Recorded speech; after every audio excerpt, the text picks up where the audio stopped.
guys can go right there, select currencies and select your pairs. We will be adding some other pairs too before we start. And then most important over here on the time, if you have a flag here on your clock, just go ahead and click that. It may say M1 or 1 minute. Just click on that, click S15 and just go down to 10 because I'm looking at taking 10-second trades today to be in and out of the market. Now, I will add some other pairs to add other pairs so they populate up here at the top.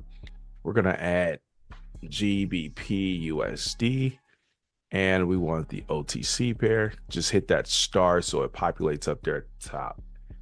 Then I'm going to add USD JPY. And Clay, if you need me to slow down, bro, with adding these pairs, just let me know. I'm just kind of following you.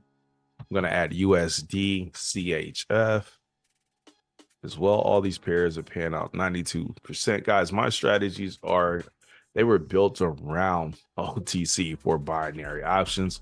I come from Forex, so I was able to transition some of these over here. The next pair is AUD USD. Then we're going to do EUR GBP. It's already there.